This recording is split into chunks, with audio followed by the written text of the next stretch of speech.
There is a particular kind of loneliness that does not announce itself. It does not arrive with dramatic grief or the sharp sting of sudden loss. It settles quietly, like snow on a mountain pass in the deep hours before dawn, accumulating so gradually that you only notice the weight of it when you try to move and find yourself unable. Mara Voss had lived inside that kind of loneliness for most of her 26 years, and she had learned over time to mistake it for peace. She had learned to call the silence around her by gentler names: solitude, independence, contentment. She had arranged her life so carefully around the absence of others that she had almost forgotten there was ever a time she had wanted something different. The mountain village of Aschenveld sat at an elevation that discouraged casual visitors.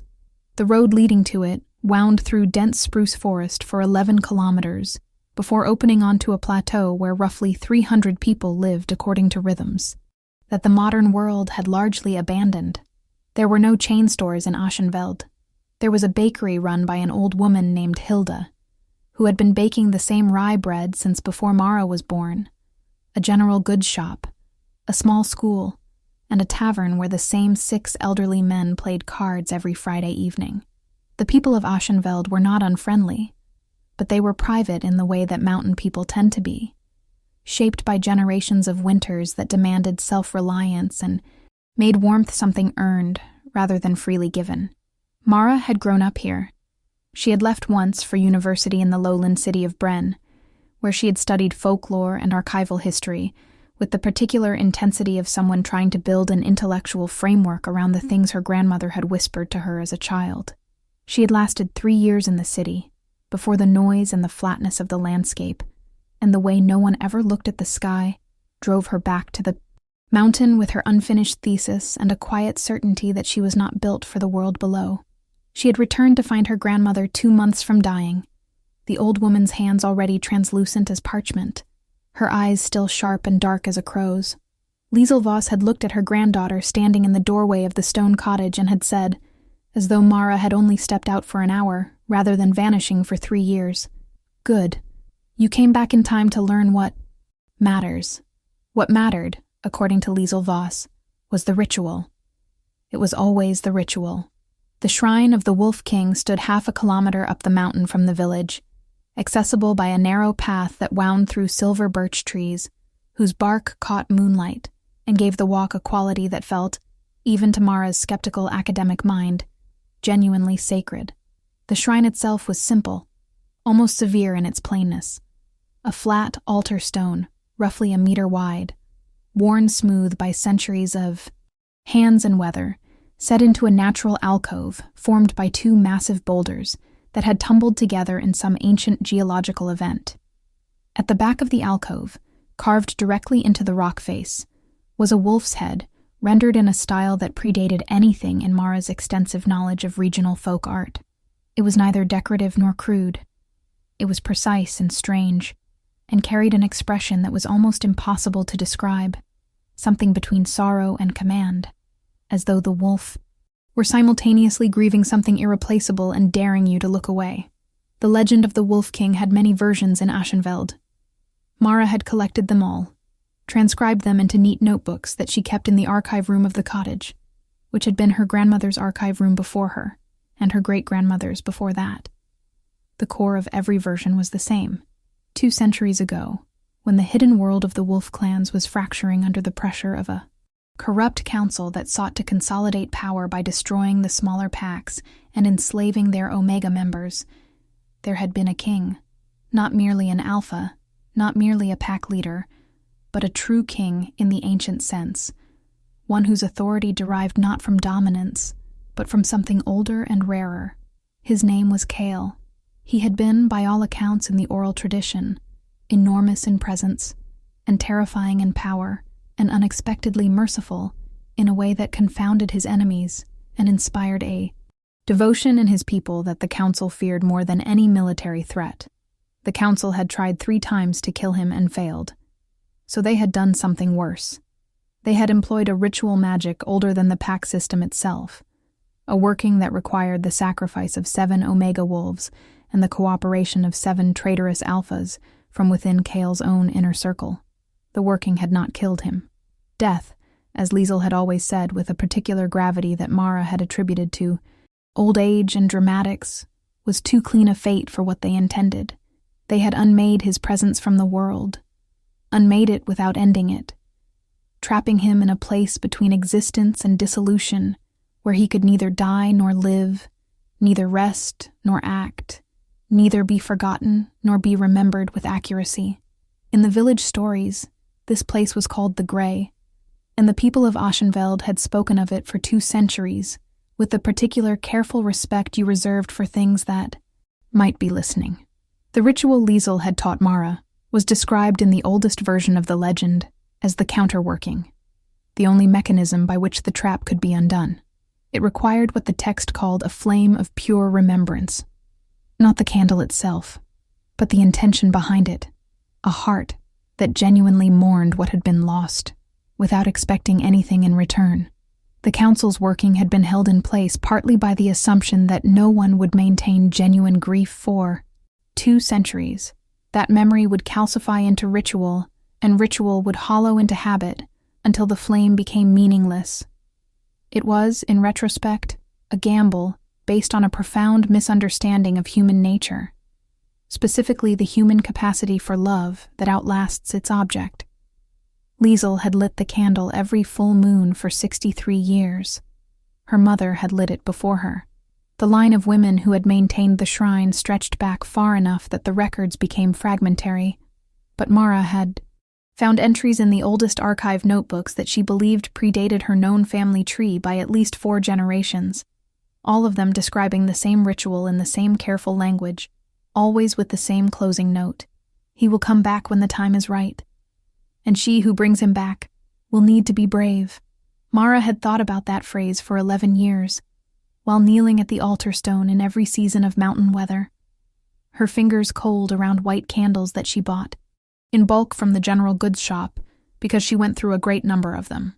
She had thought about it with the analytical skepticism of her academic training, and the bone-deep emotional familiarity of someone who had been performing this ritual since she was 15 years old.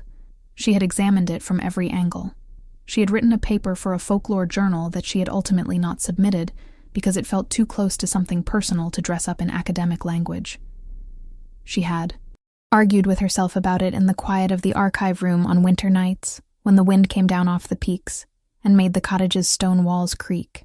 She had never entirely believed it. She had never entirely not believed it.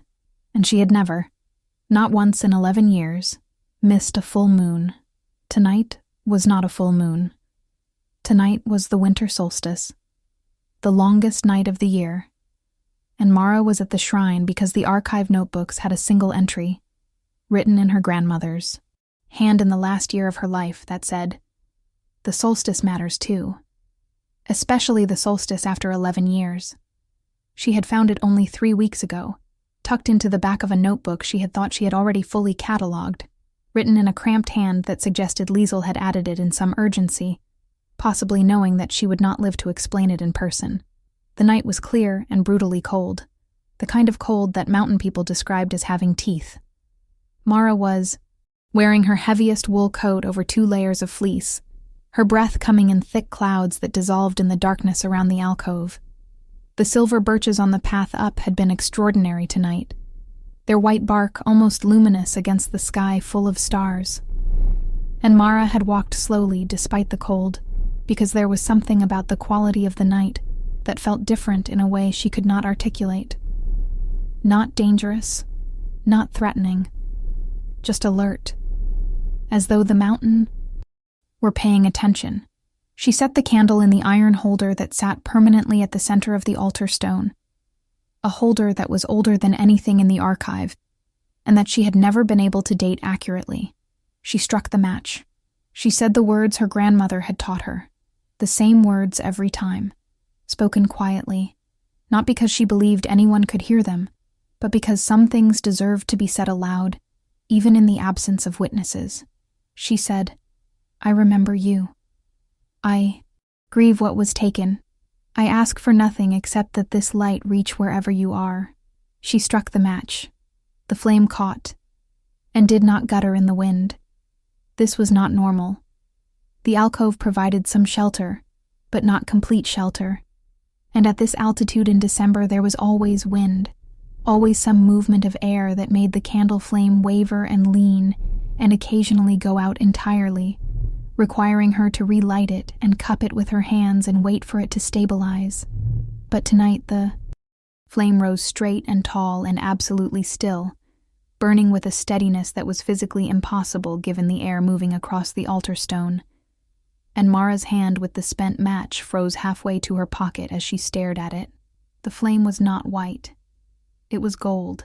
She had been lighting white candles for 11 years. She knew what white candlelight looked like in the dark of this alcove. This was not that. This was a deep, steady, almost interior light, the color of amber, or old honey, or something she was reaching for a comparison for without finding it. And as she stared at it, the flame grew, slowly and steadily, until it was nearly twice the height it should have been. And the warmth coming off it reached her face with a gentleness that had nothing to do with the actual size of a single candle flame.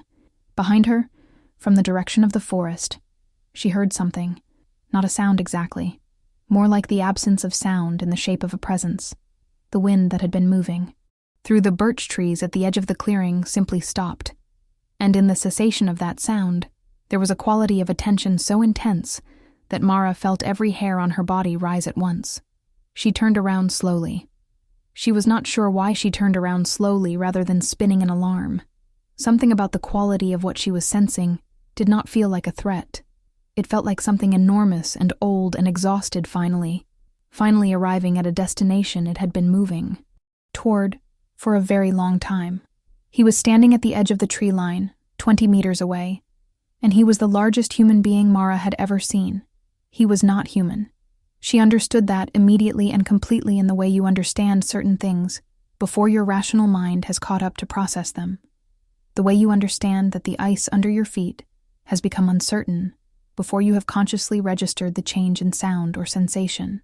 He was not human, but he was in a human form, standing upright in the cold, without any visible reaction to the temperature, wearing nothing but dark trousers and a shirt that should have been wildly inadequate for the mountain night. He was perhaps 6.5 feet tall, with the kind of physical density that suggested mass far beyond what his frame should contain. His hair was dark and fell past his jaw. His hands hung at his sides in a deliberate stillness that spoke not of relaxation, but of extraordinary control, the stillness of someone who had learned to hold themselves very carefully, because the alternative was the kind of force that broke things. His eyes were gold, not amber, not hazel, not any of the naturalistic shades that the word golden sometimes described. They were the same color as the flame burning behind Mara on the altar stone, and they were looking at her with an expression so complicated that her academic mind, which categorized things reflexively, could not find a single word for it, and so offered several at once: recognition, disbelief, hunger, sorrow, gratitude, terror. Mara said, in a voice that was remarkably steady given what was happening inside her chest, "You are Kale." It was not a question. She was not sure why it was not a question. The logical response to a strange man emerging from a mountain forest at midnight on the winter solstice was surely a great number of questions. And she had them. She had more questions than she had ever had in her life. But the first thing that came out of her mouth was his name, spoken with the certainty of someone who had been saying it in ritual language for 11 years, and recognized it now the way you recognized your own face in a mirror. He was very still for a very long moment, and then he said, in a voice like stone and old wood, and something that had been silent for too long and was relearning the shape of speech, "Yes, if you are watching this, and you have ever maintained a faith in something you could not see, if you have ever kept a promise to someone who could not receive it, if you have ever chosen to go back to something that felt sacred, even when the world around you had long since stopped caring, then you already understand something about this moment that I am not sure words can fully reach. Please stay with me, because this is only the beginning, and what comes next is going to ask a great deal of both of them." Mara did not run. This fact would later strike her in the days and weeks and months that followed. as perhaps the most significant thing about her, more revealing than her academic credentials, or her solitary nature, or her stubborn attachment to a mountain village that most people her age had left behind. She did not run. She looked at the Wolf King standing at the edge of her forest in the impossible cold of the solstice night, and she thought, with a clarity that surprised her, "He looks tired. He looks like someone who has been waiting for an unbearable length of time and has come to the place they were waiting to reach only to find that arrival is its own kind of overwhelm." She said, carefully, "Are you hurt?" He looked down at himself as though checking, which struck her as both strange and somehow very human. "No," he said. And then, after a pause that contained 2 centuries in it, "I am disoriented." "That is understandable," she said. She almost said more, and then stopped, because there was a part of her that understood instinctively that this was not the moment for information, or explanation, or the academic impulse to contextualize. This was the moment for simple human decency, extended to someone who needed it. She looked at him standing in the cold without adequate clothing and said, "My cottage is 1/2 kilometer down the path. There is a fire. You should come." He looked at her for a long moment with those impossible gold eyes, and she had the sudden, strong impression that he was deciding something, or perhaps recognizing something about her specifically, that he had been told to look for, or that he had somehow expected, and was only now confirming. Then he inclined his head, a gesture that was oddly formal in the mountain darkness, and said, "Thank you." She picked up her bag and her unlit match case, and left the candle burning golden on the altar stone because something told her it would not go out, and she walked back down the path through the birch trees, and after a moment, she heard him fall into step behind her, and the quality of the night around them shifted in a way she would spend a long time trying to describe and eventually give up on, settling for the inadequate shorthand that it felt like something that had been wrong for a very long time had become right again, like a dislocated joint returned to its socket, like a chord resolved after 200 years of suspension. The cottage was warm from the fire she had banked before leaving, and she built it up while he stood in the doorway looking at the room with an expression that might have been wonder, or grief, or both. She noticed that he oriented himself carefully when he came inside, placing his back to the wall beside the door in a position that gave him a clear line of sight to all exits. She noticed that his gaze moved across the room, cataloging things with a thoroughness that was not casual observation. She noticed that his hands, which were very large, remained at his sides in that same deliberate stillness, and that the stillness cost him something. That it was not natural ease, but conscious choice. She put the kettle on because it was something to do, and because in her experience, offering warmth in the form of hot liquid was one of the oldest and most reliable forms of human care, and she was not sure what else to offer the Wolf King, who was standing in her archive room, looking at 2 centuries of documentation of his own legend. He looked at the notebooks on the shelves for a long time. Then he said, "She kept records. My grandmother, Mara, said, and her mother before her. It goes back quite far. I have entries I believe date to within a generation of the event itself." He turned to look at her. "What do the early entries say?" She thought about it. "They are grief records," she said. "Mostly. They describe what happened, from the perspective of people who were close to the pack, I think, or who had been given information by people who were. And then they describe the ritual, and why they are continuing it, and what they hope it will accomplish. They are very certain about the hope. Even the oldest ones." He looked back at the shelves. His expression had done something that she did not quite have a name for yet, but would come to recognize over the following weeks as the particular look of someone receiving information that should be gratifying, but is complicated by grief. The look of someone who is moved by evidence of care, but simultaneously aware of everything that care could not prevent or undo. She brought him tea because she did not have anything else to offer that felt adequate, and because she needed to do something with her hands. He accepted it with both of his, which were large enough to make the ceramic mug look small, and he held it without drinking for a while, and she sat in the chair across from him and watched him come back to himself incrementally, like someone returning to consciousness after a long illness, the awareness assembling itself in layers. "Tell me," he said finally, "what year it is." She told him. He was quiet for a moment. Then he said, "I was aware of time passing. In the gray. I was aware of its passage without experiencing it, which is its own category of suffering that I do not have language for yet. I imagine," she said carefully, "that a great deal of what happened to you is going to take time to process." He looked at her with those gold eyes and said, with a directness that she would come to understand was fundamental to him rather than calculated, "You are very calm for someone who has just summoned a legend from the forest." She considered this. She said, "I think I have been summoning you for 11 years. It would be strange to panic now that it worked." Something shifted in his face. Not quite a smile. More like the memory of one. The shape of an expression that had been dormant for a very long time and was remembering its own existence. He said, "Your grandmother trained you well. She trained me to do the ritual," Mara said. "She did not train me for this part. I do not think she knew exactly what this part would look like. I think she hoped it would happen, but was not certain it would happen in time for me to be the one here when it did." He studied her face. She met his gaze steadily, which she suspected was not something many people did with whatever degree of presence he carried. She was not sure she would have been able to do it if she had not spent 11 years looking at the carving in the shrine, which had prepared her in some way she could not fully explain for the reality of his eyes. That combination of authority and sorrow that was almost unbearable to look at directly, but that she found she was unwilling to look away from. He said, "You said you ask for nothing." She said, "Those are the words of the ritual." He said, "I know. I have heard them many times, across many years, but you said them as though you meant them." "I do mean them."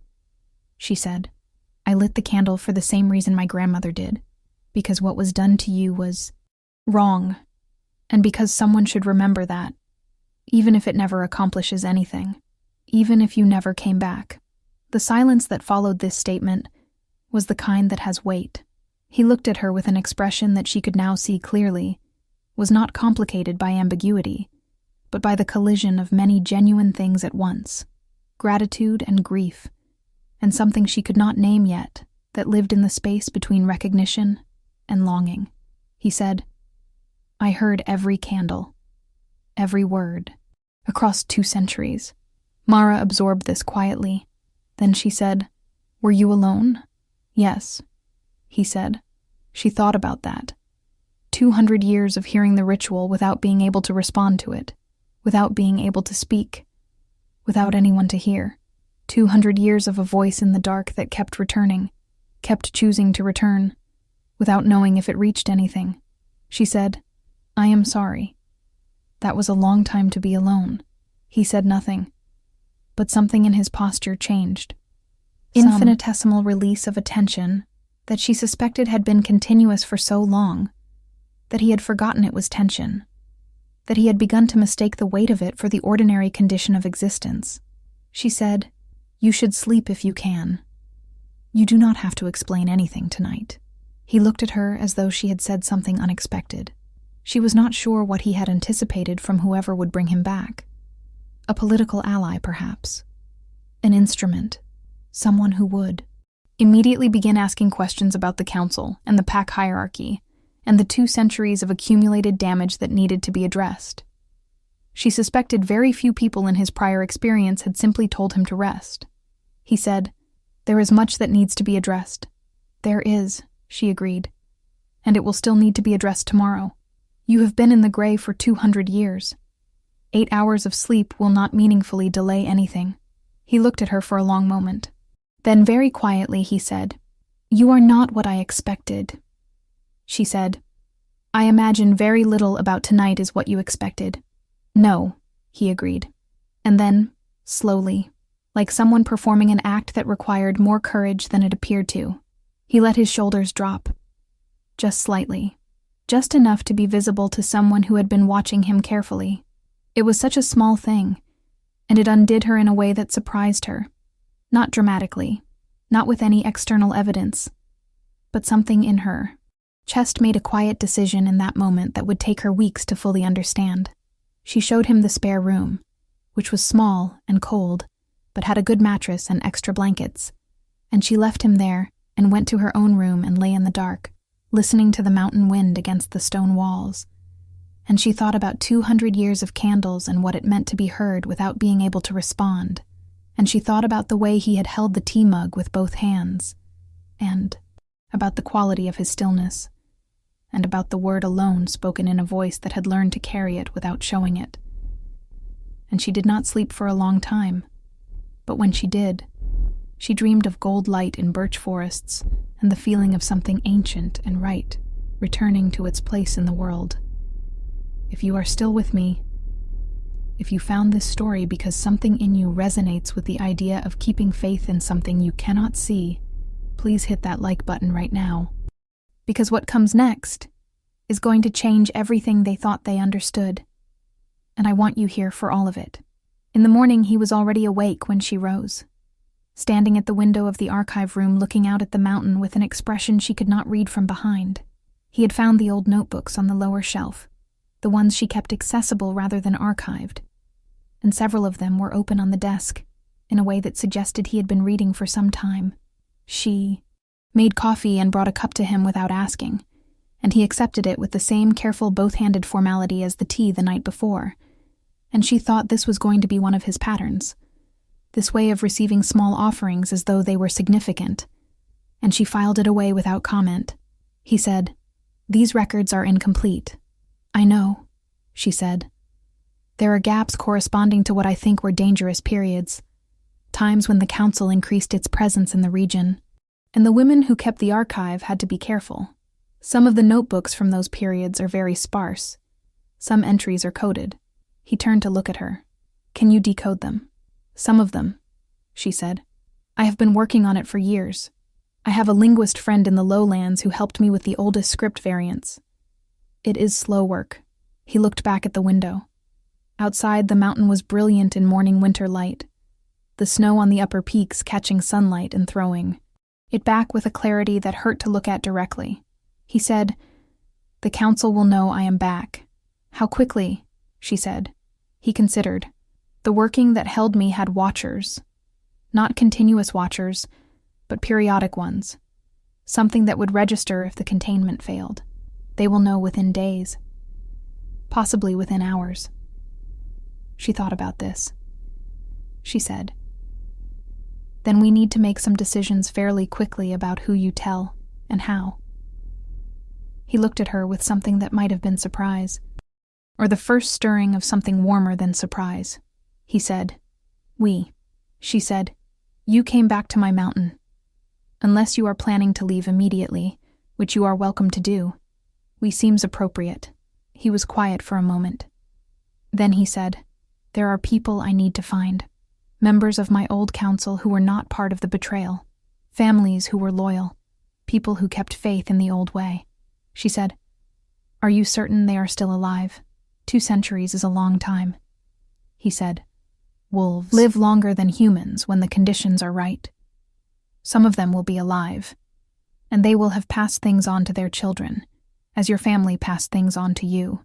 She thought about this, and found it consistent with the oldest archive records, which occasionally mentioned specific pack families by name, and described their status with a coded notation she had never fully understood, but which now, in context, she suspected referred to loyalty categories rather than genealogical information. She said, "I might be able to help with that. The archive has names." He looked at her. The quality of his attention was extraordinary. She had noticed this the previous night, and it was confirmed now. He listened with his whole self in a way that felt different from ordinary attentiveness, as though the words she said traveled somewhere deeper than just his understanding. He said, "How long have you been working on this archive?" 11 years actively, she said. "But I absorbed most of it before that. My grandmother made sure I knew the material before she let me take over the ritual. She was very thorough." He said, quietly, "She sounds like someone I would have respected." Mara smiled, and it was not a performed smile. It was the genuine small smile of someone who had received an unexpected gift. She said, She was extraordinary. She was also completely convinced you were coming back. I think what would have surprised her most about last night is not that it happened, but that she was not the one to see it. He was quiet for a long moment, and she could see him integrating this, placing it in whatever internal structure he was building for the reality of his return, and what it meant that ordinary people, generation after generation, had maintained this faith in him without any sign or reward. She suspected he was a man who had spent a long time holding other people up, and very little time being held up in return, and that the evidence of this sustained care was reaching him somewhere that he was still deciding what to do with. She said, "I need to go to the village this morning for supplies. You should stay here, not because I think you cannot handle yourself, but because a stranger appearing in Aschenfeld on the morning after the winter solstice will generate conversation, and we do not yet know what information is safe." He said, "I agree." He paused.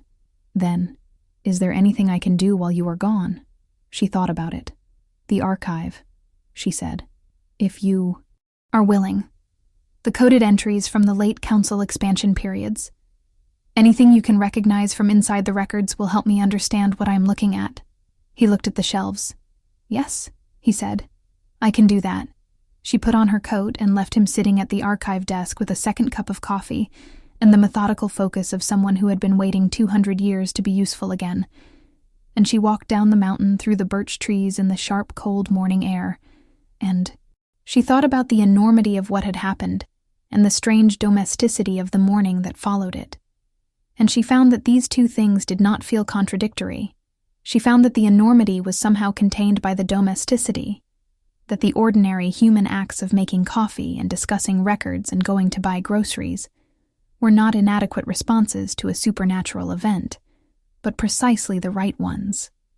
The evidence of life continuing in all its mundane necessity even when extraordinary things happened inside it. In the village she bought flour and coffee and dried beans and several other things that would last well, supplies for 2 rather than 1, and she did this with the calm practicality of someone who had decided something and was acting on it. Hilda the baker asked if she was expecting company, and Mara said, "A friend is visiting," and felt the truth and the inadequacy of this description simultaneously, and bought an extra loaf of the rye bread because she did not know what the Wolf King ate, but she was fairly certain that 200 years in the gray would make almost anything welcome. When she returned to the cottage, he had filled 6 pages of her working notebook with careful, dense handwriting, annotations and decodings, and in some places what appeared to be entirely new translations of material she had been struggling with for years, and he was still writing when she came in, bent over the desk with an intensity that suggested he had not moved since she left. She set the groceries down quietly and stood for a moment looking at him, this enormous, ancient, impossible person sitting at her grandmother's desk in her grandmother's archive room, filling in the gaps in a record that her family had been keeping for 200 years, and she felt something settle in her chest with a finality that she did not yet have words for, but that she recognized as important. He looked up when she set the bread on the table. He looked at the bread, and then at her, with an expression she was beginning to catalogue as his version of gratitude, which he seemed constitutionally incapable of expressing in simple, direct language, but which communicated itself through his eyes with considerable force. She said, "Have you eaten anything since you came back?" He said, "I did not think to." She said, "That is going to be a theme, isn't it?" She meant it lightly, and he understood she meant it lightly, and that particular stillness in him shifted slightly. Not quite a smile, but in the vicinity of one, the closest thing she had seen to ease in him since he appeared at the tree line. She made soup from the dried beans and some vegetables from the cold cellar, and they ate at the kitchen table, and he decoded while she read, and they built, in the space of a single morning, something that would take her a long time to name, but that she would eventually understand was a partnership, not romantic yet, not declared in any way, but real in the way that matters most, grounded in mutual recognition and shared purpose and the unspoken agreement that they were going to face this together. He said, "Over the soup, I found 3 names in the archive that I recognize." She set down her spoon. Tell me. He named them. Aldrich of the Stone Pack, whose family had held a territory northeast of Aschenveld for as long as pack records went back. Senna of the River Clans, a name associated with the Omega Council that had once operated parallel to the Alpha hierarchy as an independent governance structure before the Council suppressed it.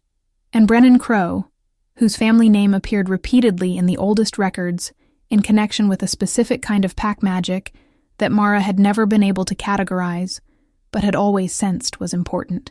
Do you know if any of them have surviving descendants? He asked. I know the Stone Pack territory, she said. It is still inhabited. The family that lives there now uses a different name, but the territory markers in the archive match. I passed through 3 years ago on a hiking trip and noticed the boundary stones. He looked at her with those gold eyes. You were already looking. I did not know what I was looking for, she said, but I was paying attention. He said quietly, This is what she built. Your grandmother. And hers before her. Not just the ritual. This. The knowledge base, the preparation. They were building infrastructure for a return they could not be certain would ever happen. Yes, she said. She felt the weight of this, the patient, extraordinary labor of it. Generations of women, maintaining both faith and practical preparation simultaneously, never certain their work would matter, continuing anyway. She said, she used to say that hope without preparation was just wishfulness. She was very pragmatic about the supernatural. He said, I think I understand now why the ritual specified a pure heart. They were not looking for innocence. They were looking for commitment that had not been eroded by transactional thinking. Someone who prepared without expectation of reward. Someone who built without certainty of use. That is a very generous interpretation of what I do, she said. He looked at her. It is the accurate interpretation, he said, with a directness that was characteristic of him, and that she was learning to absorb without deflecting, which required some practice. They spent the afternoon working through the archive together. His knowledge of the internal history of the pack world, combining with her knowledge of the recorded external history in a way that began to fill in both sets of gaps. He told her things that were not in any record.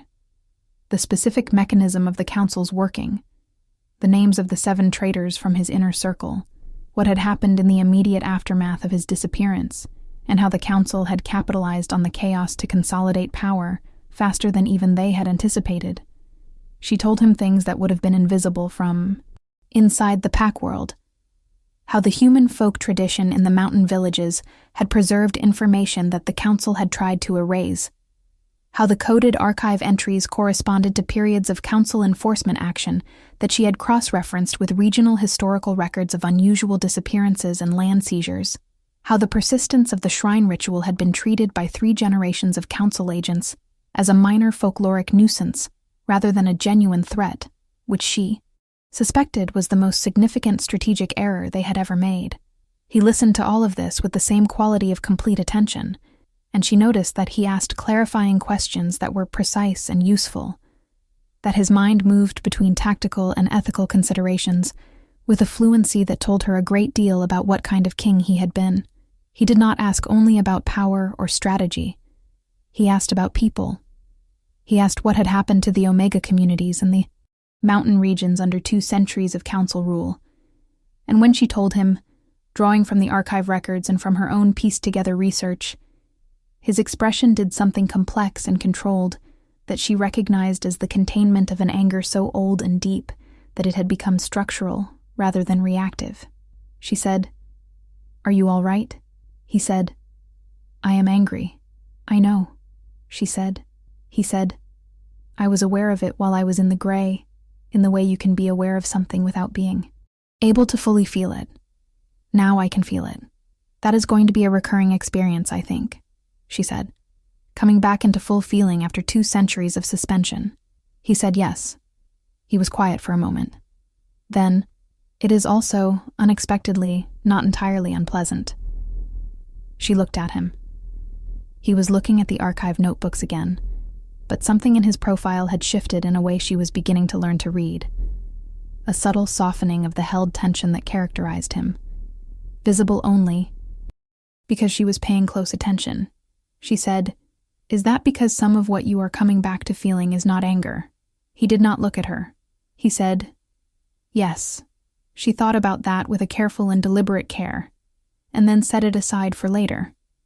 Not because it was unwelcome, but because there was a great deal else to think about, and she was someone who preferred to understand things fully before she spoke about them.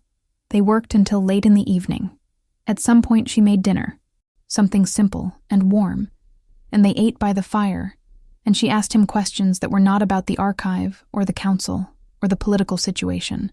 Questions about what he remembered of his life before, what the world had felt like from inside his particular experience of it. He answered these carefully and without deflection, which she appreciated, and she had the sense that he was not used to being asked about his inner life, and was discovering, somewhat to his own surprise, that he was willing to talk about it with her. He said, "At one point, I had people who were loyal to me, not because I demanded it, but because I had worked to earn it. That was the principle I was raised on. That authority derived from service rather than dominance. That you led by being someone worth following rather than someone it was dangerous not to follow." The council found this threatening because it undermined the basis of their own power, which depended entirely on fear. She said, "That is a very different model of leadership than what the archive records describe for the current council." He said yes, and the damage that model has done over 2 centuries is considerable. You cannot build a sustainable society on fear. You build something that appears stable until the thing generating the fear is removed, and then it collapses, and everything that was suppressed during the period of fear erupts at once. She thought about this. She said, "Is that what is going to happen when you reassert your position?" He said, "It is what I am afraid of. Not my return itself, but the instability that will follow it. The council has had 2 centuries to become entrenched. They have systems and networks and mechanisms of control that did not exist when I was taken. Removing them without the whole structure collapsing in ways that harm the most vulnerable people first is the problem I am most concerned about," she said. "That is a sophisticated concern for someone who has been in a metaphysical prison for 200 years. He said I had a long time to think. She said, "Yes, I imagine you did." He looked at her across the fire, and something passed between them that was not yet named, and did not need to be named yet. Something of the order of, "I see you, and I am glad you are the person who is here for this." In the morning she wrote letters. She had contacts in the folklore academic community who, over the years of her research, had turned out to have connections that extended beyond academia into the living traditions she had been studying. People who had been carefully friendly with her in ways that she had not fully understood until now. She wrote to 3 of them, in language that would be opaque to anyone not already in possession of specific contextual knowledge, language that she had constructed over years of archive study for exactly this kind of contingency, and she sent the letters through the village post office because some things were safer sent, in physical form than electronically.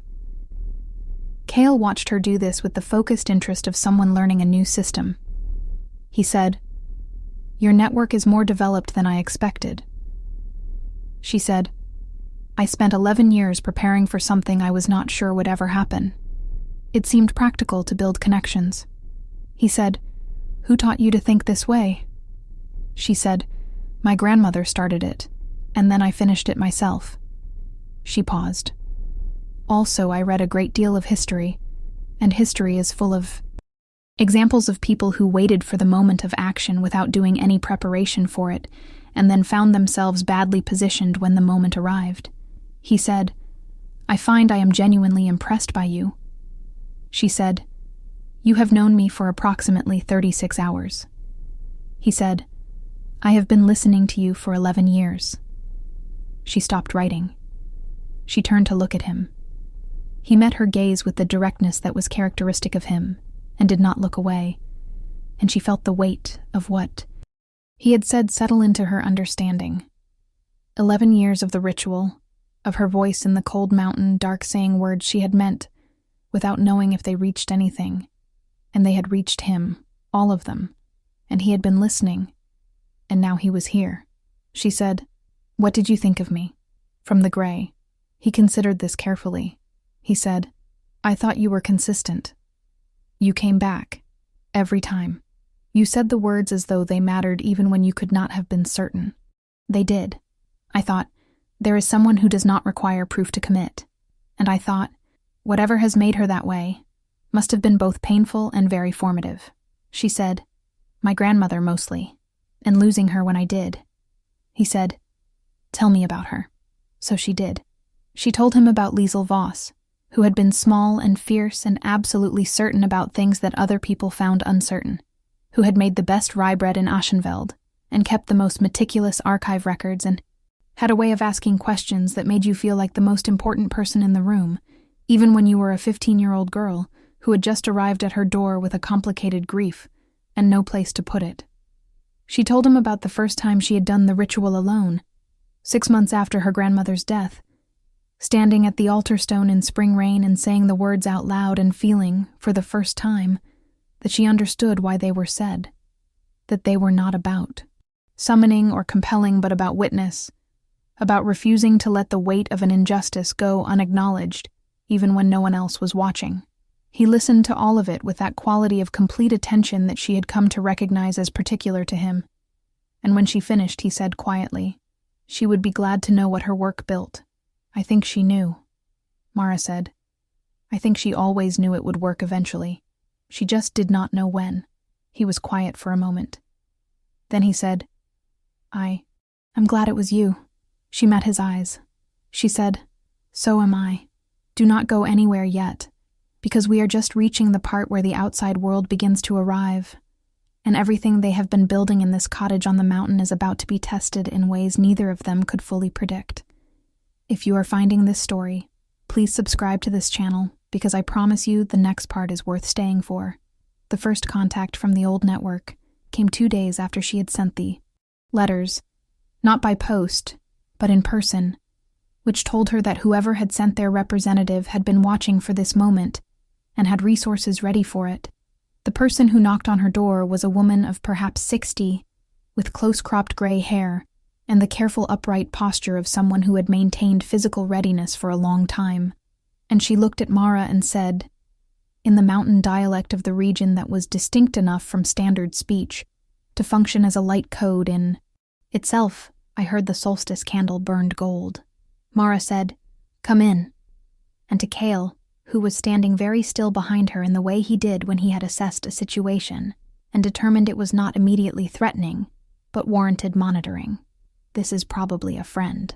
The woman's name was Petra, and she was the granddaughter of a woman whose name appeared in the archive with the loyalty notation next to it, and whom Mara had wondered about for years.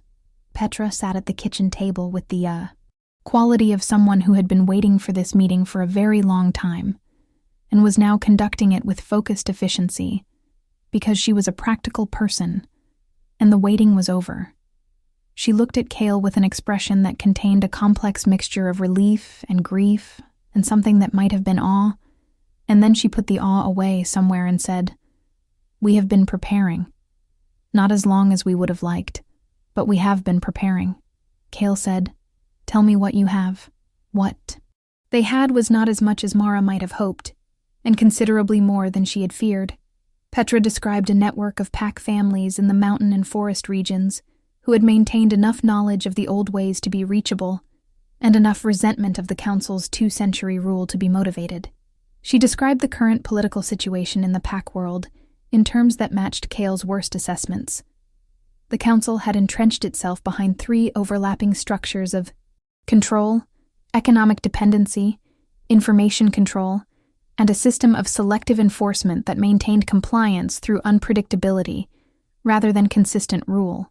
The Omega communities in particular had been systematically stripped of resources, their traditional governance structures dismantled, their access to land and independent economy constrained to the point where most packs could not function without council sanction.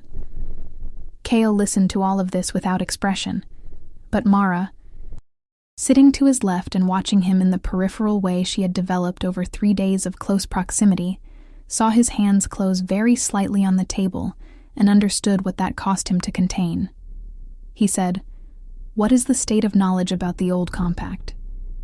Petra said, "Most people know the legend but not the mechanism. The council has been careful to preserve the legend because suppressing it completely would have attracted the kind of attention they wanted to avoid. So the story survives, but the operational knowledge of what it means and what it requires has been carefully diluted. Most packs understand that Kale existed and was taken, but do not understand the containment mechanism or its reversibility," he said, "and the watchers who monitor the containment." Petra said, 3 families, all in council service. The notification will have gone out by now." He said, "How much time do we have?" She said, "A week, perhaps 2, before a significant response. They will not move. Immediately because they will not initially believe it, and then they will spend time verifying, and then they will argue among themselves about the appropriate response, because that is what the council does. Argue. It is one of the structural weaknesses of their governance model. But after that they will move, and when they will move decisively." He looked at Mara. She looked back at him. He said, "To Petra, who else knows I am here?" Petra said, 3 people I would trust with anything. 2 more who I would trust for this specific purpose. Everyone who has been told understands the security requirements." He said, "Good." He paused. Then, "We have approximately 2 weeks to do things that will change the shape of the coming conflict before it begins. I want to spend them wisely." Mara said, "I have 3 names from the archive I want to reach." He looked at her. She told him, Aldrich of the Stone Pack, Senna of the River Clans, Brennan Crow. His expression, when she said the last name, did something she had not seen it do before. Something that looked almost like hope. He said, "Brennan Crow's family carried something. Something I entrusted to them before the end. I did not know if they would still have it." Mara said, "What was it?" He said, "A record. The original documentation of the old compact. The legal framework of the pack system as it was designed before the council corrupted it. Not a legend, not an oral tradition. An actual document with the signatures of every founding family, including the families of 3 of the current council's 7 members. A document that would be legally binding under pack law if the pack system recognized pack law, which it currently does not, because the council has spent 2 centuries substituting its own authority for the rule of law." Petra made a sound that was not quite a laugh and not quite a gasp, but somewhere in the vicinity of both. She said, "If that document still exists, it would not by itself solve the problem," Kale said. "But it would shift the ground. It would give every family that has been operating under council authority against their will a legal basis for withdrawal of recognition. And it would give us something to build a reconstruction on, rather than simply replacing one authority with another." Mara thought about this. She said, "That is a long game." He said, "Yes. Do you object to a long game?" She said, "No. I have been playing a long game for 11 years without knowing it." He looked at her with those gold eyes, and something in his expression moved in the direction of the warmth she occasionally glimpsed in him when he was not focused on strategic analysis. Something personal and unguarded that appeared and then was carefully regulated back into the composed attention that was his default. She was learning that this regulation was not coldness. It was the habit of a man who had learned that his own emotional responses had consequences at scale, and who had therefore built the habit of containing them as a form of responsibility. She was learning to read what was happening in the small space between the expression and the regulation of it. She said, "Brennan Crow, can you tell me where his family's territory was?" He described it. In geographical terms she could cross-reference against the modern map. It matched a location she knew. A deep forest valley 2 days east of Aschenveld, accessible by a hiking trail that was on no official map, but that she had found in the archive. Records described under a different name in a different century. She had hiked past the entrance to it once, and had felt something she had attributed at the time to the specific quality of old forest, and had not been able to name, but that she now, with the benefit of context, understood, had been the boundary working of a pack territory that was still active. She said, "I know where it is." He said, "Of course you do." There was something in the way he said this that made Petra glance between them. with an expression that Mara elected to not directly acknowledge. They spent the next 3 days in preparation and communication, working through Petra's network and Mara's archive resources in parallel, building a picture of the current pack world and identifying which families and individuals were likely to be reachable, which were too deeply embedded in council structures to be trusted, which were neutral but potentially persuadable, and which were in the kind of desperation that might make them willing to take significant risks for a significant change. It was painstaking work, and Mara found herself grateful, genuinely and unexpectedly, for her years of solitary archive research, because the methodical organizational skills she had developed for that work turned out to be exactly what was needed here. She also found herself, in the margins of the practical work, watching Cale come back to himself with a gradual thoroughness that she found moving in a way she was still calibrating. She watched him remember what it was to eat and sleep, and exist in a physical body that had needs and responses. She watched him rediscover humor, which emerged slowly, and was dry and precise, and occasionally surprised even him. She watched him grapple with the 2-century gap in his experience of the world, the accumulated changes in language and technology and social structure that he processed with the same focused intelligence he brought to everything, asking questions without false pride, acknowledging what he did not know without apology. He asked her, on the 4th night, while they were working late by the fire, what had made her stay at the mountain. He said it carefully, not as an intrusion, but as genuine curiosity, given her academic training and her capabilities, which he had clearly assessed thoroughly. She could have gone almost anywhere. What had kept her here? She thought about this honestly. She said, the archive, and the ritual, but also, I think, a sense that this is where something was going to happen, and I wanted to be here when it did. I did not know what it was going to be, but I knew this was the location of it. He said, you built your life around a vague sense of impending significance. She said, when you say it like that, it sounds irrational. He said, no. It sounds like the same thing I was doing in the gray for 2 centuries. Staying oriented toward something you cannot fully see because your best assessment tells you it is real and worth waiting for. She looked at him. He looked back at her, with that directness she had stopped trying to deflect and had started trying to meet with equivalent honesty. She said, yes, I suppose it is like that. He said quietly, I am glad we were both patient. She said, so am I. And this time, neither of them looked away immediately, and the fire burned between them with the quality of something that had been waiting a long time to burn freely. If you have stayed with this story until now, if you found something in these 2 people reaching toward each other across an impossible distance, please tell me in the comments what you think. I read everything, and I want to know what part of this is reaching you. But we are nowhere near finished yet, because the real test is coming. The journey to find Brennan Crow's family territory was Mara's idea, and she executed it with the methodical preparation that characterized her approach to everything. The right gear, the right route, letters sent ahead, through Petra's network, to announce their coming, so that they would not arrive as a surprise to a pack that had been in protective isolation for 2 centuries. Cale traveled with her, and the experience of traveling with him was something she was not sure she would be able to fully describe, not because it was difficult, but because it was strange in a way that was also profoundly natural, a paradox she kept running into in her experience of him generally. He moved in the natural world with a quality of belonging that was different from anything she had seen in other people. Not just competence, though he was certainly competent in ways that she was not. Reading terrain and weather and the subtle languages of animal behavior with a fluency that came from something older than training. It was more that the forest seemed to register his presence differently than it registered hers, the way it registers the presence of something that belongs to it, that is of it, rather than simply passing through it.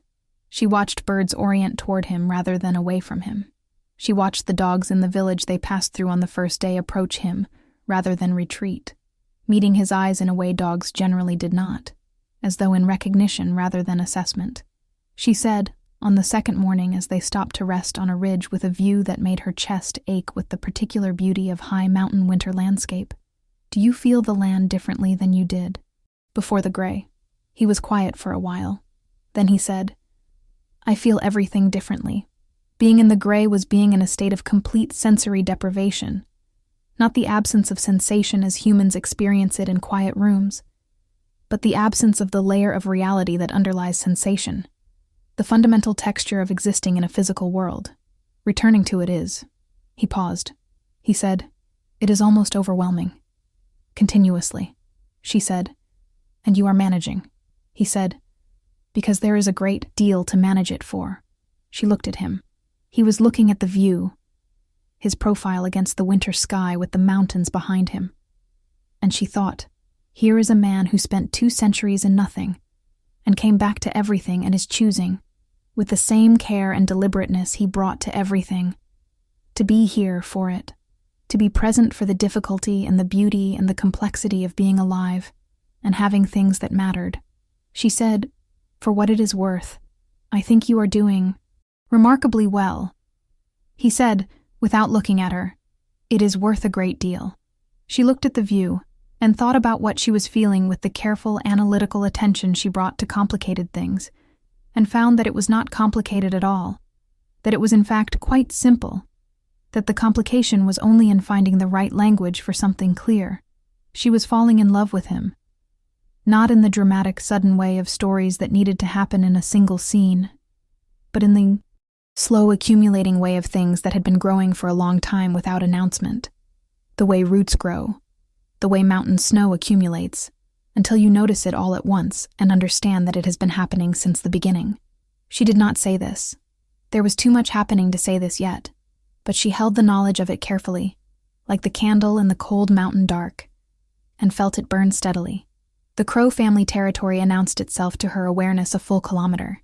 Before they reached the marked boundary, a change in the quality of the air and the light that she now understood was a specific kind of working, old-pack boundary magic that she had read about in the archive, but never fully believed in until she felt it against her skin. Cale stopped at the edge of it and placed one hand on the nearest tree in a gesture that looked almost like greeting, and she saw the working respond to him, saw the light in the forest shift in a subtle acknowledgement that made the hair on her arms rise even through her coat. He said, "It is still here." She said, "Of course it is." He looked at her. She said, "They were loyal." The archive records were very clear about that. He said nothing, but something in his face did the thing she had learned to recognize as the response to evidence of sustained care, the thing that was gratitude and grief together, and the particular look of someone for whom evidence of other people's faithfulness was not expected, and therefore hit, differently than it might have hit someone who had been maintained by it continuously. They were met at the boundary by a young man who could not have been more than 25, but who carried himself with the uprightness of much older authority, and who looked at Cale with an expression of such complete shock that it nearly undid his composure entirely, and then looked at Mara with an expression of dawning recognition, as though he had been told to look for her, but had not quite believed she would be real. His name was Edrin, and he was the great-great-great-grandson of Brennan Crow, and he had grown up with the story the way Mara had grown up with the ritual, carrying it in his bones without certainty that it would ever matter. He brought them to the center of the territory, to a longhouse that had been maintained with obvious care, and that smelled of wood smoke and old wood and something herb-based that Mara could not identify. And he called his grandmother, who was a woman of approximately 140 years, who looked 60 and moved like someone who had been keeping something safe for a very long time, and was finally going to be able to put it down. Her name was Rowan. She looked at Cale with a composite expression that Mara recognized as analogous to the expression she had seen on Petra's face, the expression of someone who has held the possibility of something real for so long that the actuality of it requires a moment to fully absorb. Then she went to a chest at the back of the longhouse, a chest made from dark wood with silver fittings that bore pack symbols Mara recognized from the oldest archive illustrations. And she opened it with a key that she wore on a chain around her neck, and she took out a document that was wrapped in oilskin and tied with a cord that had been sealed with wax, and she brought it to the table and placed it in front of Cale without speaking. He looked at it for a long moment without touching it. Then he said, "You have kept this for 200 years." She said, "My family has kept this for 200 years. We were given a charge and we did not fail it." He said, "I know, and I am grateful beyond what I have language for right now." He picked up the document with both hands in the way he received everything that mattered, with that quality of deliberate care that she had first noticed with the tea mug in the archive room, and that she had come to understand as entirely characteristic of him. He said, "May I?" Rowan said. "It was always yours." He removed the oilskin slowly. The document inside was in extraordinary condition for its age, clearly the product of pack preservation working that had held it against 2 centuries of time. And when he unfolded it, Mara leaned forward despite herself to look at it. The careful dense script of a language that was older than anything she had attempted to read, but that she could see was not dissimilar in structure to the coded entries she had been working on for years. The signatures at the bottom were numerous and precise, each one accompanied by a pack mark that she recognized from the archive catalog she had spent years building. She said quietly, "The Aldrich mark is there." He looked where she was pointing. "Yes," he said. "And 3 others I had hoped to see." He refolded the document carefully. He looked at Rowan. He said, "What do you need from us?" Rowan looked at him steadily. She said, "What we need is what we have always needed. A world in which our pack can exist without permission. A world in which what we are is not a vulnerability." He said, "That is what I am working toward. Not just for your family, for all of them. I want to be clear about what that means and what it requires. It means dismantling a structure that has had 200 years to become entrenched, and it means building something to replace it that is genuinely better rather than simply different. That is a long work, and I cannot promise it will be safe or easy." She said, "We know that. We have been living inside the unsafe and difficult version for 200 years. We are prepared to work for something better." He said, "Good. Then I need your family's strength and your knowledge of this region and your network. And I need you to trust me," she said, with a simplicity that made Mara's throat tighten. "I have been trusting you for 200 years. That is not going to stop now." They stayed 2 nights with the Crow family, long enough to establish communication protocols and exchange information, and for Kale to meet with Rowan and her son and Edrin together in a meeting that Mara sat in on but largely observed, watching him operate in a political context with the particular combination of authority and attentiveness that she was becoming familiar with. He asked more than he commanded. He listened more than he directed. He made commitments carefully and specifically, not vague assurances of good intentions, but precise promises of particular actions with acknowledged conditions. She watched the Crow family's collective posture shift over the 2 days, from the tense readiness of people who had been surviving under threat for too long to something less defended, not relaxed, not naive, but the particular posture of people who had been given a genuine reason to hope and were cautiously choosing to act on it.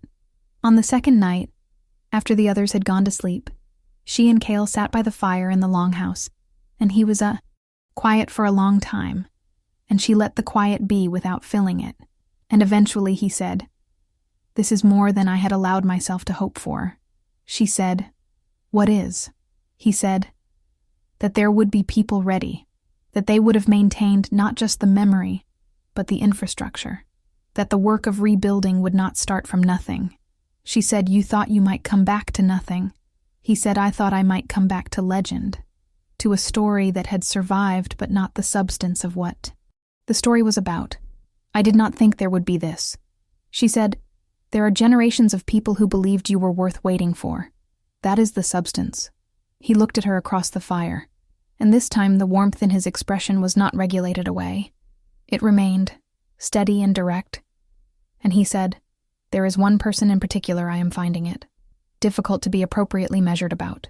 She held his gaze. She said, "Then perhaps you do not need to be." He said, "I want to do this correctly. I am aware that I have been out of the world for 2 centuries, and that what I feel may be in part the specific overwhelming quality of returning to sensation and finding something in particular that anchors it, that gives it shape and meaning. I am aware that this might seem unfair to you, to be the anchor for someone returning from that.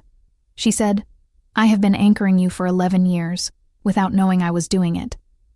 I think I can continue to do it knowingly, he said, with a quietness that carried everything. Mara, she said. Yes, he said. I would like to be very careful with you. Not because I am uncertain, but because you matter enough that I want to do this right. She said, I am not going anywhere. He reached across the space between them and took her hand with that same quality of deliberate care that he brought to everything that mattered to him, and she felt the warmth of it through the cold of the longhouse, the specific gravity of a hand that had been without. Anything to hold for 2 centuries choosing to hold this. She turned her hand in his and held back. I need you to take a breath here with me, because what comes next is the part that is going to cost them something real. And I want you ready for it. The council's response came on the 12th day, not with the mass mobilization that Petra had anticipated, but with something more surgical, and therefore more alarming.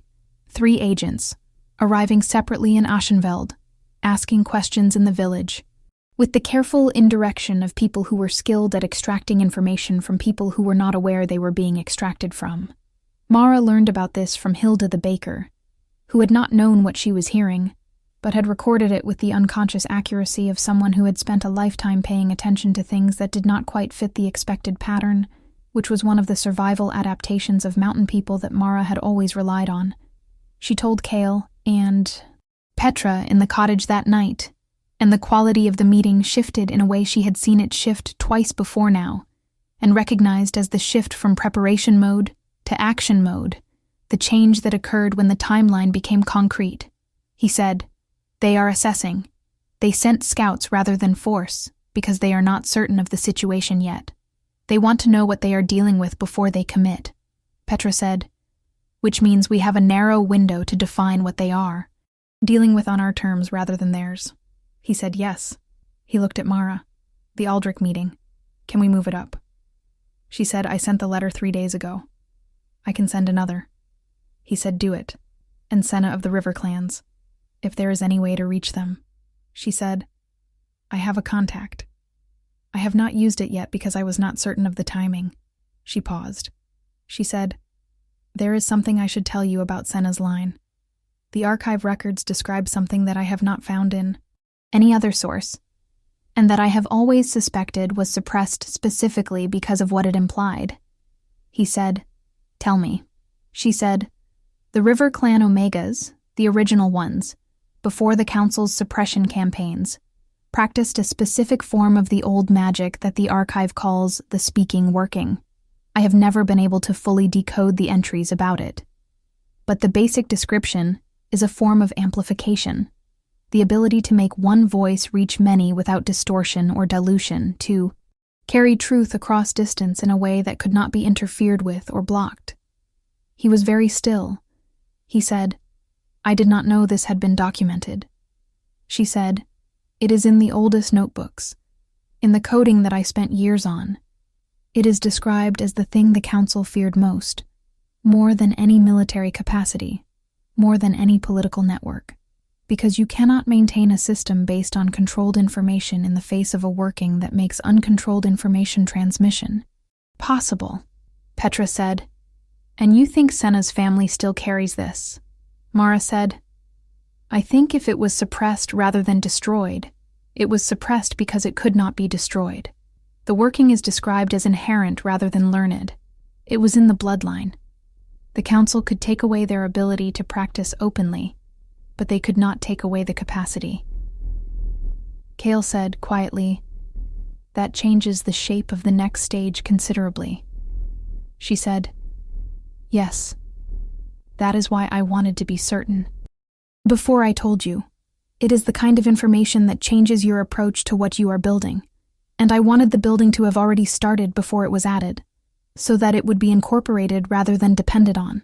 He looked at her with an expression she was now entirely familiar with, but that still had the ability to reach her somewhere deep and specific. This particular look that was recognition and gratitude, and the warmth that he had stopped regulating away around her. He said, you think strategically about the construction of hope. She said, I think strategically about everything. It is how I am built. He said, I know. I find it.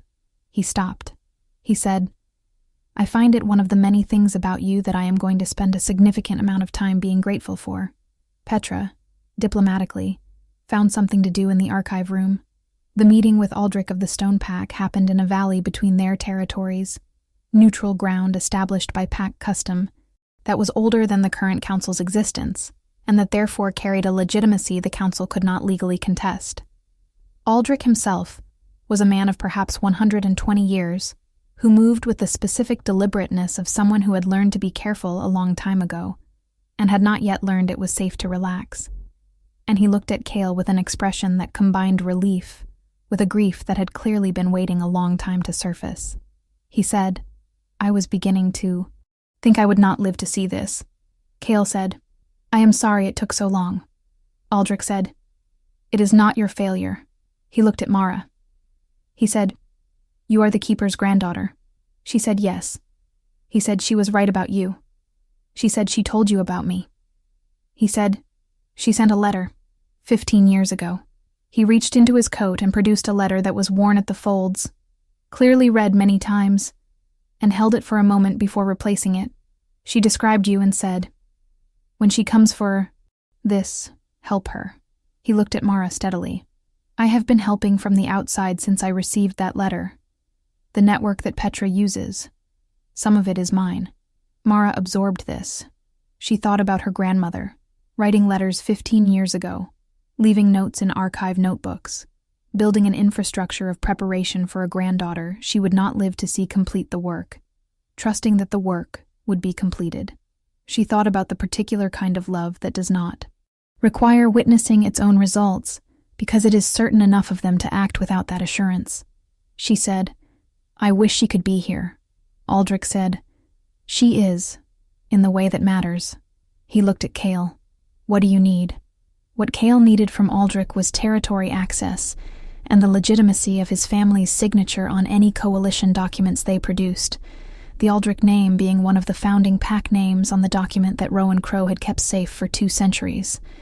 He also needed Aldrich's intelligence on the council's current council members, specifically which of them were truly committed to the current system, and which were operating under the kind of compulsion or constraint that might make them potential allies, or at least potential neutrals in the coming confrontation.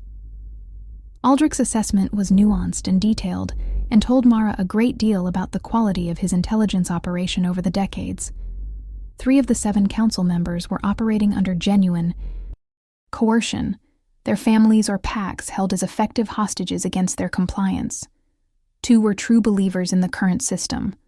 1 was primarily motivated by self-interest and would align with whatever power seemed most likely to prevail.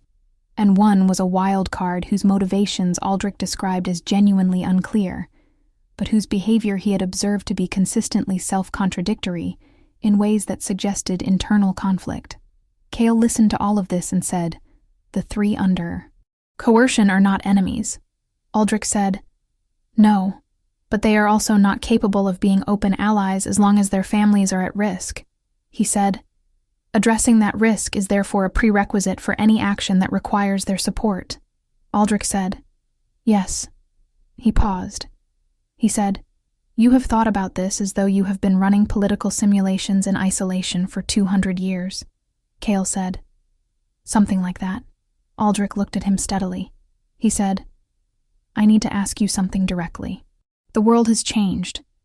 The pack system you governed no longer exists in the form you governed it. What you are rebuilding will not be and cannot be a restoration of what was. Are you clear on that? Cale said, Yes. Aldrich said, Because there are people in the network who are hoping for a restoration, who want the old system back, who see your return as the return of a past that felt safer to them than the present. Cale said, The old system had features that produced the conditions for its own collapse. I am not interested in restoring those features. I am interested in building something that incorporates what was good about the old system and addresses what was not.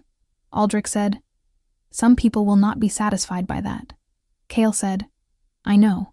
I intend to be honest about it from the beginning, rather than allowing misunderstanding to compound. People deserve to know what they are choosing to support. Aldrich looked at him for a long moment. Then he said, "All right, I am with you." It was on the journey back from Aldrich's territory that the council's 3 agents made their move.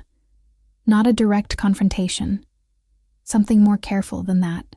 They had identified Petra's network through the village post office and had waited for Mara to be away from the cottage before approaching her contacts in the village, approaching them with a specific mixture of threat and inducement that was clearly a practice technique, offering amnesty for information and promising consequences for continued assistance to what they called unauthorized claimants to pack leadership.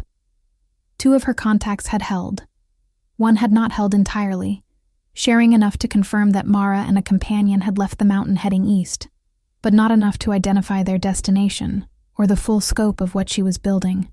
The council agents had left Aschenfeld after the 3rd night, apparently satisfied that they had gathered enough to report without having gathered enough to act on immediately, which Mara assessed as buying them perhaps another week before the council moved from assessment to action. She told Cale this on the ridge where they had rested on the way east, stopping again on the return journey, this time in the late afternoon light that turned the mountain snow to gold. He listened without interruption, and then sat with it for a moment, and she watched him running calculations, the specific focused stillness of someone processing multiple variables simultaneously. He said, "We cannot control what the council does. We can only control what we build and how quickly we build it." She said yes. She paused. She said, "How are you?" He looked at her. He said, "That is a question you ask me in the middle of a strategic crisis." She said, "I ask you because I want to know. We can hold both things at once." He was quiet for a moment. Then he said, "I am more afraid than I have allowed myself to show." She said, "Tell me." He said, "I am afraid that I will do this wrong, that I will make the same errors that created the conditions for the original betrayal, that there are things in me that I cannot see clearly because they are too fundamental, that I will build something I intend to be just, and it will become unjust in ways I do not anticipate." He paused. He said, "I am also afraid of something more personal, which is that I do not know how to do this without you, and I am not certain that is a safe thing to admit." She said, "Why is it not safe to admit?" He said, "Because it gives you leverage, and I do not know yet if leverage used well is a healthy dynamic, or if I am constructing a dependency that is not fair to either of us." She thought about this carefully, the way she thought about everything that mattered. She said, "I think there is a difference between needing someone in a way that compromises your functioning without them, which can be unhealthy, and finding that you function better with someone, which is simply the experience of having met the right person. I think what you are describing sounds more like the second thing." He said, "How do you know?" She said, "Because you were functional without me. You held yourself together for 2 centuries. You are doing the work of rebuilding without outsourcing the thinking or the decision-making to me. You are not depending on me to function. You are choosing me because something in you recognizes something in me. That is different." He was quiet for a long moment. The afternoon light on the snow around them was extraordinary. The specific quality of winter mountain light that she had grown up with, and that still had the power to stop her breath. He said, "When did you become certain?" She said, "On the 2nd morning in the longhouse, watching you with Rowan." He said, "Tell me what you saw." She said, "I saw you receive her care with the specific difficulty of someone who is not accustomed to being cared for. And I thought, here is someone who has spent his whole existence taking care of others, and who has been alone for 200 years in a place with no one to take care of and no one to take care of him, and who is now coming back to a world that has maintained faith in him, and he does not know what to do with that. And I thought, I would like to be the person who helps him learn what to do with it." He said very quietly, "Mara." She said, "Yes." He reached over and took her hand as he had done in the longhouse. That same, deliberate, careful gesture, and she felt it in the same place she had felt it then, deep and specific and entirely certain. He held her hand in both of his and looked out at the mountain in the gold light and said, "I spent 2 centuries in the absence of everything, and I came back to a world that had been taking care of me without knowing if I was there to receive it. And I find that when I try to understand how to be grateful for that, the only thing I can find that is large enough to hold it is you." He paused. He said, "I am aware that is a great deal to put on a person." She said, "I held an empty ritual for 11 years out of love for something I had never met. I think I have some capacity for large amounts of feeling." He turned to look at her. She looked back at him in the mountain light. He lifted her hand and held it against his jaw.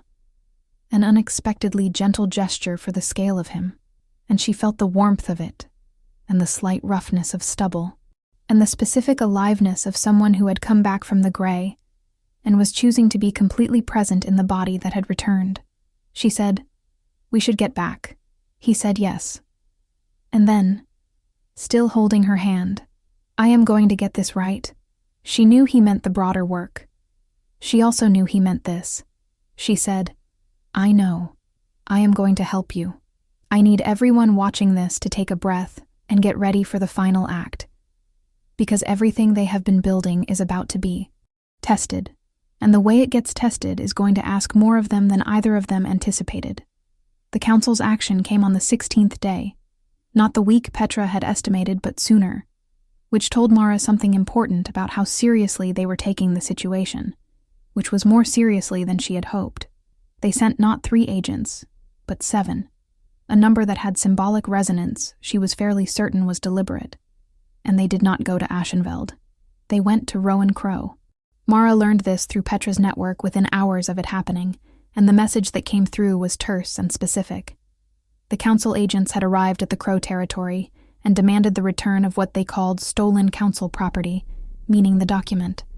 Rowan had refused. The agents had not forced the issue immediately, but had established a presence at the territory boundary that was clearly intended to be both coercive and a message. The message was, "We know you have the document. We know where you are. And we want you to understand that we are capable of doing what we have always been capable of doing." Kale received this information with the contained quality that Mara recognized now as his particular form of controlled anger. The containment that was not suppression, but deliberate channeling. He said they are trying to provoke a response that they can characterize as aggression. She said yes. She said, "They want you to come to the Crow territory in force, so that they can describe what you are doing as an unauthorized military action, rather than a legitimate challenge to their authority." He said, "Which means we cannot respond in the way they are designed to provoke us to respond." She said, "We need Senna." He looked at her. She said, "The speaking working. Not a military response, a communication response. If we can reach enough pack families simultaneously, in their own territories, in a way that cannot be intercepted or distorted, before the council has a chance to control the narrative." He said, "Do we know if Senna will help?" She said, "I sent the message 4 days ago. I have been waiting for confirmation." She looked at the message in her hand. She said, "Let me check something." She went to the archive room and to the back shelf, the shelf with the oldest notebooks, and she opened the one she had been thinking of and found the entry she needed. The one that she had spent 3 years partially decoding, and she looked at it with the specific attention of someone who had been preparing for this moment without knowing it, and she understood for the first time the full implications of something she had read many times. She came back to the kitchen. She said, "The speaking working, the archive entry that describes it. I have been reading it as a description of a capacity, but it is not just that." He said, "What is it?" She said, "It is a description of an activation condition. The working in its full form requires 2 sources. The speaking, voice, which is the Omega bloodline capacity, and the anchor voice, which the entry describes as the voice of someone who has maintained pure remembrance across time." She looked at him steadily. "It has been waiting, too. Not for me specifically. For the combination." He was very still. He said, "You and Senna together." She said, "If Senna has the working, and if I am what the archive describes as the anchor voice, then yes. Together we can reach every pack family in this region simultaneously, in a way the council cannot block or distort." Not with my voice alone, or with Senna's alone. Both, he said quietly. She built this too. Your grandmother, she said. I think she built toward this without knowing exactly what it would look like. I think she knew the pieces needed to be in place. I think that is why she trained me the way she did. Why she made me say the words out loud for years. Why she was so specific about the exact phrasing and intonation. She was training my voice for something she could only half see.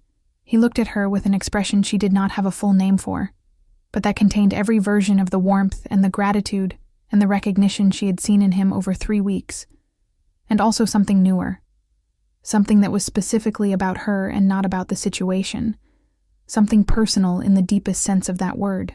He said, "You are extraordinary." She said, "I had extraordinary preparation." He said, "No." He said, "I have met many people who had extraordinary preparation and ordinary instincts.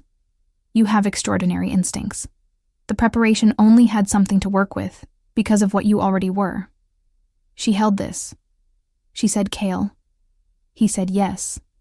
She said, "After this is over." He said, "Yes." She said, "I want a period where we are not managing a crisis, where we are just this." He said, "With the completeness of someone making a real promise. That is what I want too." The response from Senna arrived that evening, carried by a young woman who traveled faster than the mountain roads should have allowed, which suggested pack capacity that had been carefully preserved and not entirely suppressed. Senna herself was not present, her message explained, because traveling openly would expose her to council interception, but she had sent her daughter, who carried what needed to be carried, meaning the working itself in the form her line had learned to transfer it. The young woman's name was Lyra, and she had her mother's eyes, which were the green-gray of deep river water, and she looked at Mara with the recognition of someone who had been told what to expect, and was confirming that the description was accurate. She said, "My mother says the archive keeper's granddaughter will know what to do with this." Mara said, "I think I do." She looked at Cale. She said, "We need the Crow family, and we need Aldrich. We need everyone who is going to be part of this present for the moment, because the speaking working does not just transmit information. The archive entry is clear about this. It transmits the truth of a moment as it is being lived. Everyone who stands with us when this happens will be part of what is transmitted." He said, "Then we need to get everyone to one place." She said, "Not one place." She thought about this. She said, "The shrine." He looked at her. She said, "The shrine has been the anchor point for this work for 2 centuries. The speaking working is described as needing an anchor point that resonates with both voices. I have been building resonance with that shrine for 11 years. And you?" He said, "I am the Wolf King. The shrine is built for me." She said, "Yes." He said, "On the winter solstice you lit the candle, and I came back." She said, "Yes." He said, "What night is it?" She checked. She said, "The last night of the old year." He said, "Then we do it tonight." They did it tonight. They gathered on the mountain path in the dark and cold. Cale and Mara and Petra and Edrin and Rowan Crow, who had brought the document and wrapped it against the cold with the same care she had wrapped it for 2 centuries, and Aldrich, who had traveled through the night on pack speed to be present, and Lyra, who carried what Senna had sent. They walked up through the silver birch trees to the shrine, and the quality of the night around them was the same as the quality Mara had noticed on the solstice. That alert attention, that sense of the mountain paying close attention to something that mattered. At the shrine, the altar stone was clean of snow despite the recent fall, which none of them mentioned but all of them noticed. Mara set the candle in the iron holder. She said to Lyra quietly, "I need you to stand close. When I begin the words, you will know when." Lyra said, "I will know." My mother said I would know. She lit the candle. The flame rose gold and still as it had on the solstice. She said the words she had said for 11 years, the same words her grandmother had said before her and her great-grandmother before that, the words that the oldest archive entries described as the opening key of the speaking working. the pure remembrance that the anchor voice needed to carry. She said, "I remember you. I grieve what was taken. I ask for nothing except that this light reach wherever you are." And Lyra, standing beside her, began to speak in a language that was older than anything Mara had studied, and that she understood nonetheless with the complete clarity of something that had been in her bones all along, and the two voices wove together in the cold mountain dark, and the flame on the altar burned higher and higher, until it was not a candle flame anymore, but something that was the same color as Kale's eyes, and that was entirely still in the wind. A point of absolute light, and every pack family in the mountain and forest regions of the territory, in their dens and their houses and their territories and their isolation and their careful maintained hope, felt something they had not felt in 200 years. The truth of a moment as it was being lived, not a message, not a declaration, the actual quality of the thing itself, the shrine, and the light, and the Wolf King standing in the cold mountain dark with his hands at his sides and his eyes gold, and his face turned toward something that had finally come to the right place, and the woman beside him who had lit a candle for 11 years for something she could not see, who had built an archive and a network, and a life in a mountain village that most people had long since left, who had prepared for something she was not certain would happen, and had been present for it when it did. The council's agents at the Crow territory boundary felt it too. They were pack, all of them, whatever they had been coerced or convinced or paid to serve. They felt the truth of the moment the same way everyone else felt it, and some of them made decisions in that moment that would not be reversed. The working lasted perhaps 3 minutes. When it ended, the candle was a burned stub in the iron holder, and Lyra was sitting on the altar stone with the specific exhaustion of someone who has done something requiring everything they had, and Mara was standing beside her, with her hand on the woman's shoulder, and her own considerable tiredness evident in her face and the set of her shoulders. Kale was looking at her with everything in his face. No regulation, no containment, the complete expression of someone who had lived 200 years toward a moment and was in it. He said her name. She said, "I am all right." She was. She was extraordinarily tired and entirely all right, in the way you could be all right when something you had been working toward for most of your conscious life had just happened in the way it was supposed to happen. He crossed to her in 3 steps and took her face in his hands with that deliberate, careful quality that was entirely characteristic of him. And she put her hands over his, and they stood like that in the cold mountain dark, with the gold stub of the candle still faintly warm between them and the birch trees around the clearing, luminous in the starlight. And he said, "It is done." She said, "The beginning is done." He said, "Yes, the beginning is done."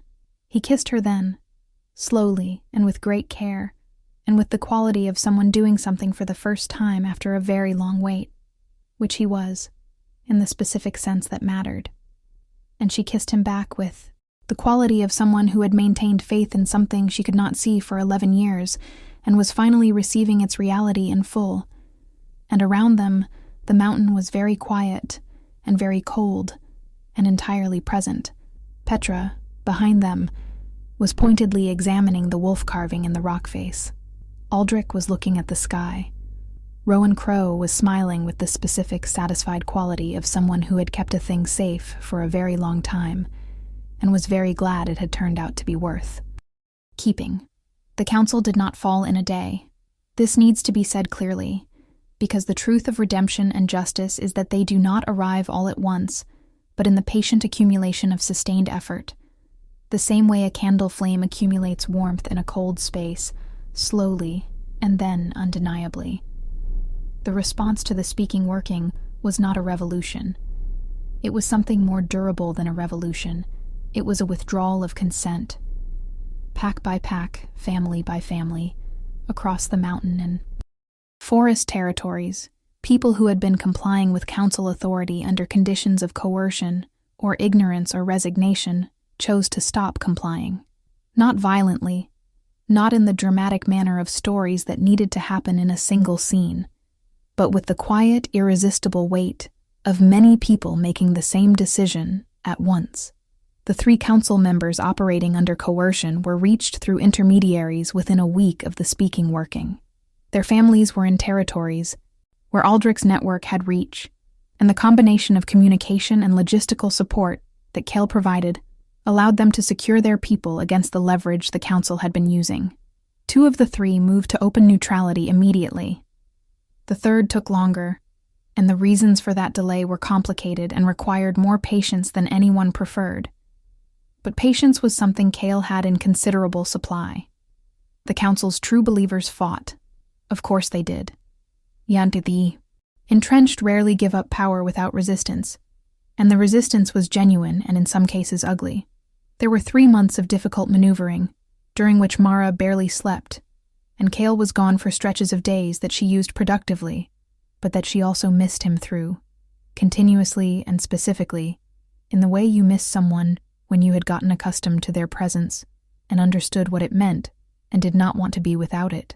He came back from each of those stretches with something new in his face, the accumulated weight of the work, and she met him at the cottage door and brought him inside and made him eat something and sit by the fire, and he let her do this with the grace of someone who had learned, incrementally and with genuine effort, that being cared for was not a vulnerability.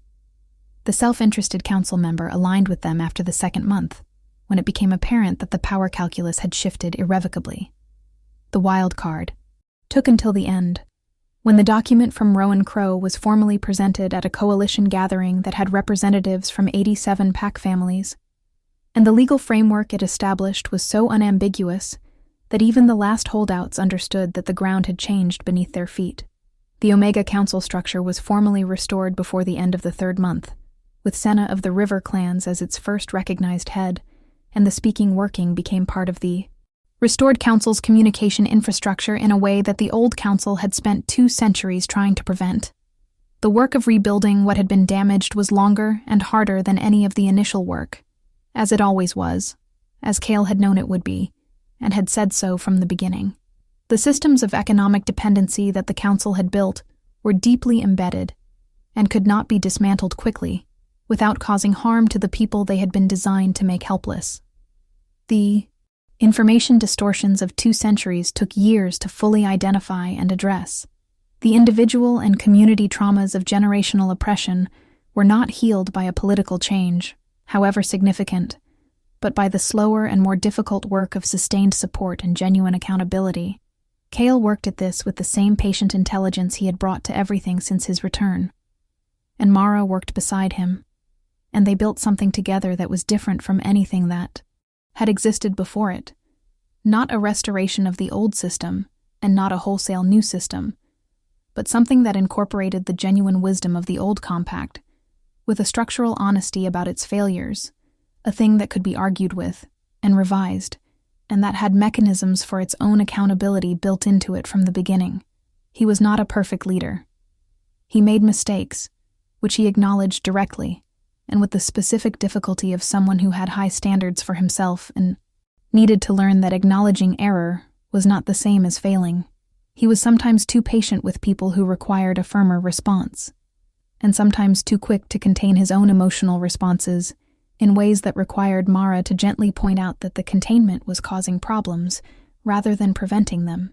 He had, occasionally, the particular inflexibility of someone who had held a vision for a very long time and found it difficult to update the vision when circumstances required it.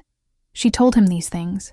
He received them the way he received everything she told him, with complete attention and without immediate defense, considering them seriously and changing what needed to be changed.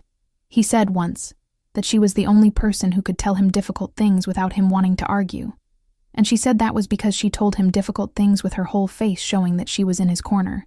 And he said yes, that is exactly why, and looked at her, with the particular expression she had catalogued as her favorite of all the expressions she had learned to read in him, the one that was warmth and wonder, and the specific gratitude of someone who is still surprised, even now, that this is real.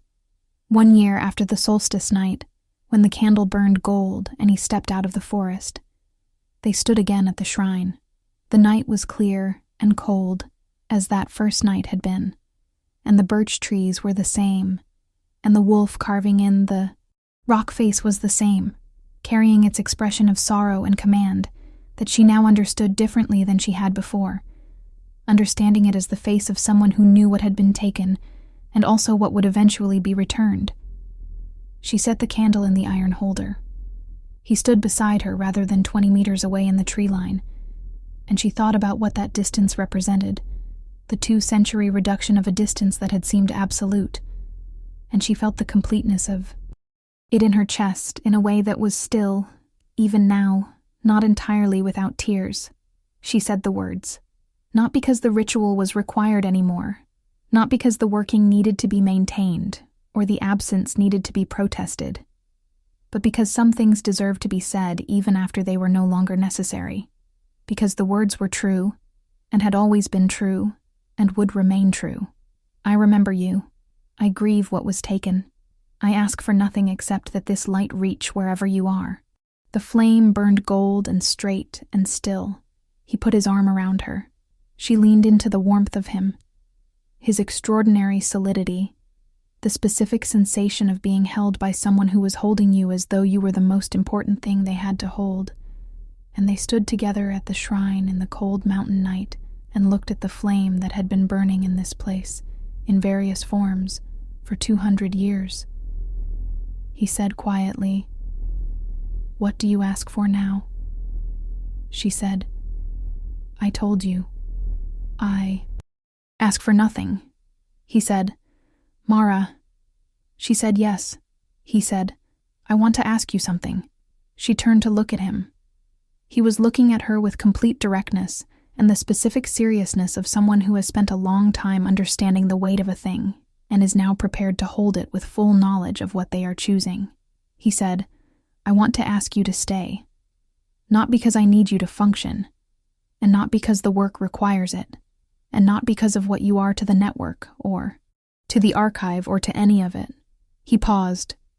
He said, "I want to ask you to stay because you are the person I want to be living this life with, because every version of the future I can imagine, I imagine better with you in it. Because I have been alone for a very long time, and you are the first thing since I returned to this world that has made me not just glad to be back, but glad to be myself." She held this. She held it the way she held everything that mattered, with her full attention and her full feeling, and none of the deflection she had once used for things that were too large to look at directly. She said, "I lit a candle for you for 11 years. He said, "I know." She said, "I think I was always going to stay." He said, "Yes, but I wanted to ask." She said, "Yes." He took her hands and held them in both of his the way he had held the mug on that first night, with both hands and all his attention. And she felt the warmth of it, and the weight of it, and the extraordinary rightness of it, the specific sensation of something that had been building since long before either of them could have named it arriving, finally and completely and without reservation, at the place it was always moving toward.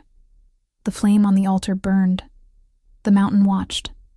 And somewhere in the archive notebooks stacked on their shelves in the stone cottage below, in the oldest entries written in the oldest hands, the words that every keeper had, written at the close of their final record, waited in the dark. He will come back when the time is right, and she who brings him back will need to be brave.